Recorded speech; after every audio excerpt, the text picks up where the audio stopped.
Good evening, ladies and gentlemen. My name is Nemeka Onyeka Odeleri.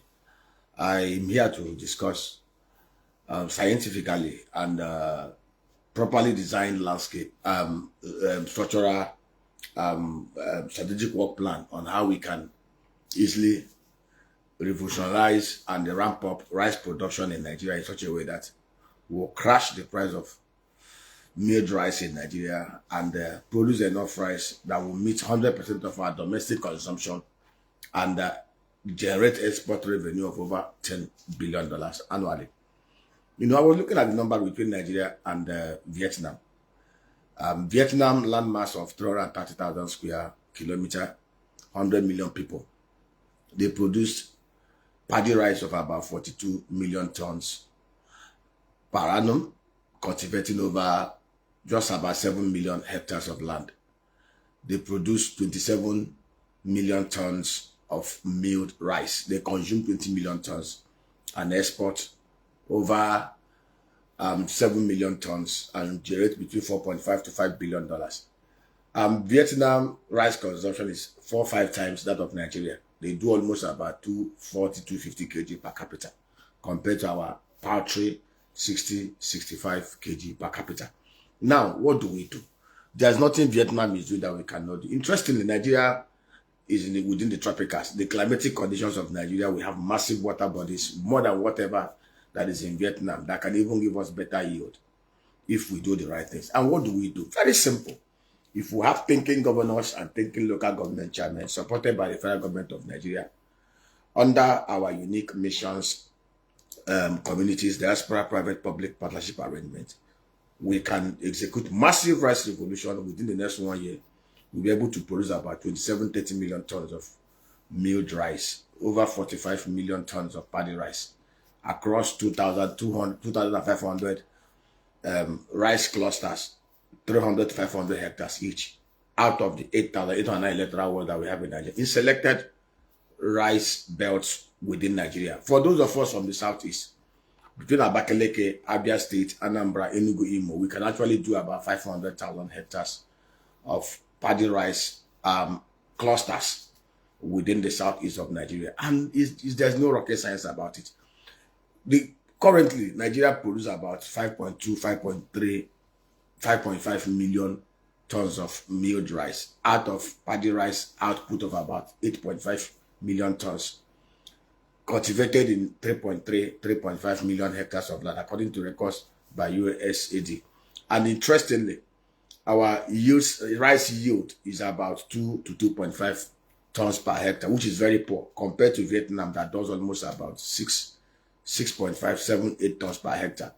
Egypt, just using the Nile for irrigation, of course, does about 8 to 10 tons per hectare.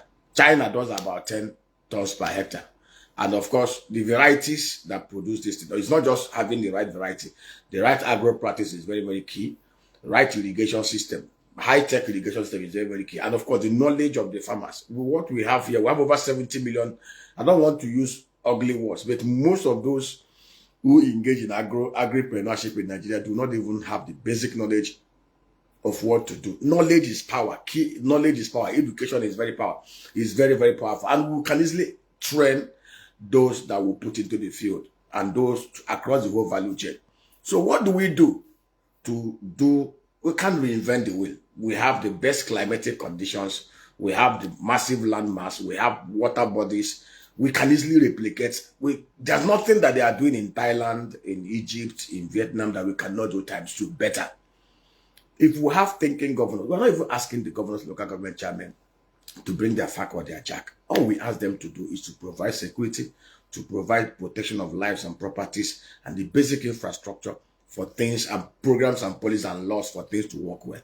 Now, let's look at it. Why is it that somebody in Thailand or Vietnam or Egypt is doing 8 to 10 tons per hectare? Somebody in Nigeria is just doing basically 2 to 2.5 tons per hectare, or even less than that. One, most of our farmers or those who participate within those clusters in Nigeria are barely literate. They are not educated. They are not knowledgeable.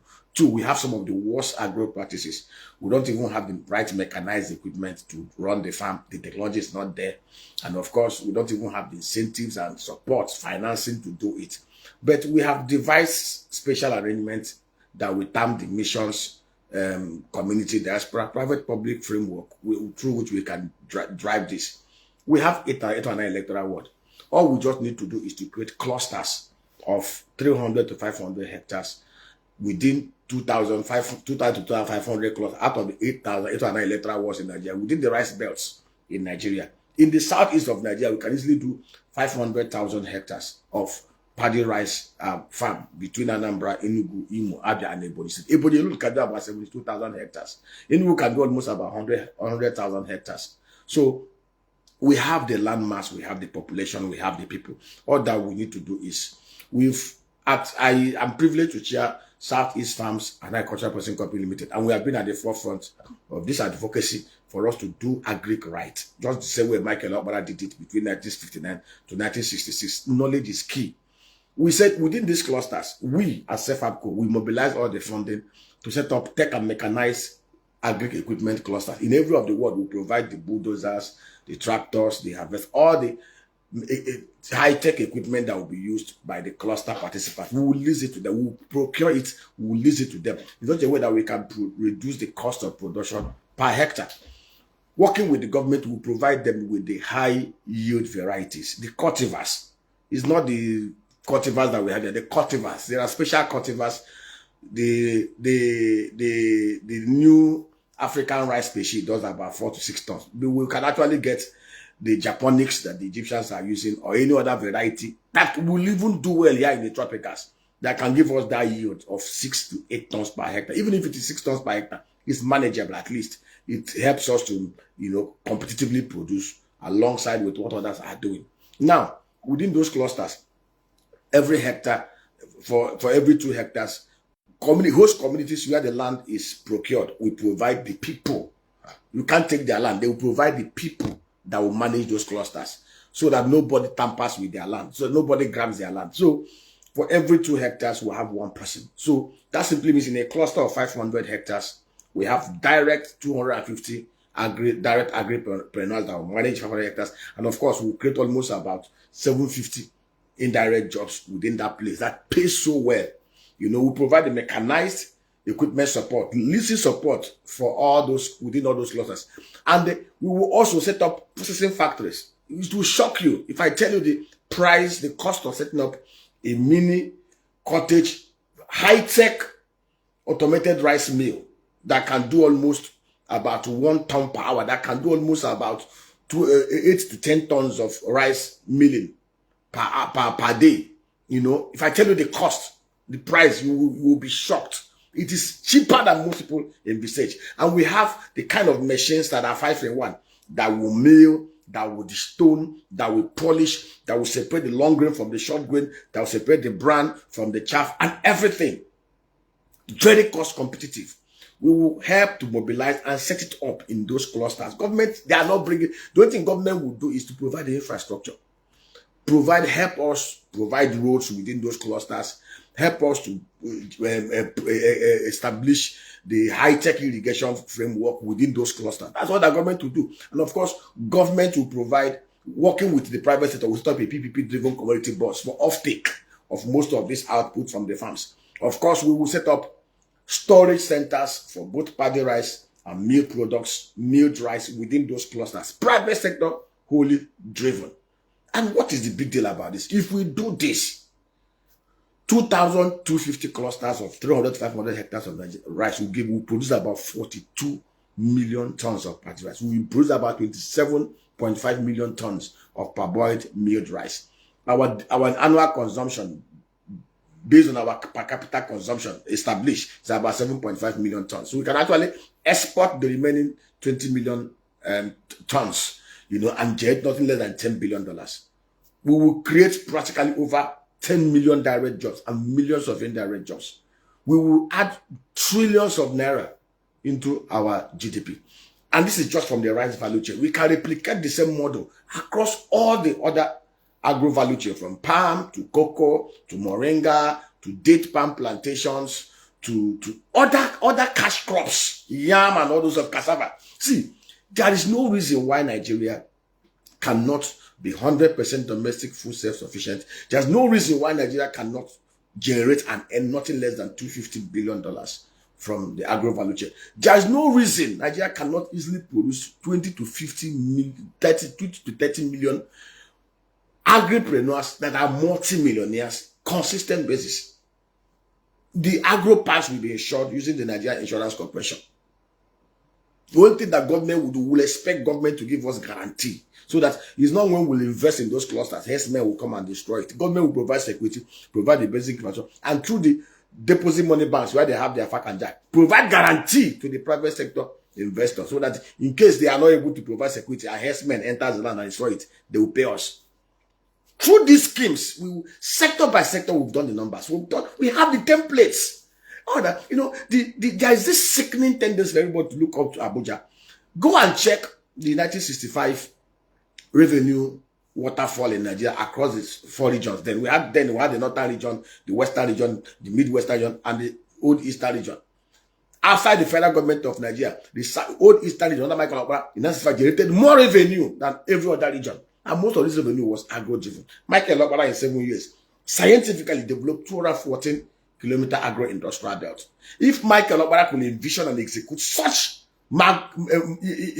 audacious agro-revolution scheme 60 years ago, how come people that are living in robotic AI age, PhD holders, professors claiming to be governors, cannot think out, sit down, and get the best of minds to work with them? So this is a challenge I'm throwing to the governors, to the 96 local government, local government chairman, to even the Southeast Development Commission and the board of management. We can drive this. We are not asking you to pay us for this consultancy. We will provide you with the template. We will mobilize all the funding, all the technical support that we need. In every of the clusters, we will second 20 to 30 agro extension officers and top flight agronomists who will train those people and educate them on the best agro practices. Once we have the best agro practices, we have the right mechanism and technical support for the farmers. We provide them with the right input seedling, the high yielding cultivars, and then support them to know when to plant, when to transplant, when to apply the nutrients, the fungicides, the pesticides and the fertilizers and everything. We will get the right yield. Provide the right irrigation technology. Modern rice farming, rice requires the right amount of water supply. It's not something you just open the ground and you put the seed. Please share this, let it go viral. There's no need for any governor or local government chairman to just go and grab community land. Oh, we are taking 10,000 hectares to do agro parks. It's a lie. They don't have the funding. There is no structure in place. All this are bubu yaya. Let us stop this bubu yaya. We can develop 7 new million hectares of paddy. And rice is something that can you cultivate twice in a year. It's a short-term crop. We can replicate the thing. We have developed a template from the palm value chain alone. We generate nothing less than $2 billion annually from the Southeast. From cocoa, we can do about $2 billion. From moringa, we can do as much as $3.5 billion. From yam alone, we can certify the 369 million tubers of yam domestic demand in the Southeast. We can certify the 148 million kg of tomato demand in the Southeast. We can certify the 52 million onions demand in the Southeast. We can certify and export the rest of West Africa. Michael Okpara was ahead of his mates. He built the fastest growing economy in the whole of the Commonwealth. 9.5 minimum percent GDP growth. He had the most efficient security force. The regional police of the Ocean was so efficient and so excellent that they were being hired. When nations were having problems in other parts of Africa, they were asking for the federal government police. They were asking for the police of the old Eastern Nigeria that was raised and trained by Dr. Michael Okpara. He was a medical doctor. Smart. He understood the fact that you don't just do things. Michael was very scientific. He knew that before you even begin to apply panacea, that you must first of all diagnose the problem and then apply the right prescriptions. Most of the things we see people doing, governors do that, are elixirs and opiates that are not long lasting. And that, I've never seen a country. I've asked this question: why Nigeria is the only place where people are bribed and paid to vote? Also, people also are bribed and paid to protest. We have seen the revelation from USAID. Managed opposition. So how can we move forward? And we are not asking these governors, local government chairmen, to bring their fact and we are not asking. Do the basic things. Let us mobilize the private sector to drive this process. You will see results. In the next, you people are the ones that will take the glory. In the next 1-2 years, the Southeast will become a massive field of agro-revolution. Michael Obara in heaven will be rejoicing. This time will be rejoicing rather than the gnashing of teeth they are gnashing now, because of the fact that those who have replaced them are not doing anything to even achieve 5% of what they achieved within a short period of time. Please share this thing. If for those who want to reach us, WhatsApp number is 090909000989. 090909000989. Email info@cefapcol.com. Cefapcol is SEFAPCOL or cefapcol@gmail.com. Reach out to us. We will support you. We will help you. All the feasibility studies or the business plan or the project execution dynamics, the design, the structuring, the funding arrangement, the execution, the monitoring, the offtake. We have everything planned out and designed and structured in such a way that it's so transparently executed. And for those of you who think, oh, you want to make money, we will show you how you as a public office holder can make so much wealth, more than your imagination, without stealing, and still impact mightily upon the socio-economic welfare of your people. The HGIs are real, and we must improve it in the Southeast and the whole of Nigeria. God bless you. Share and remain blessed. Thank you. Thank you. Thank you very much.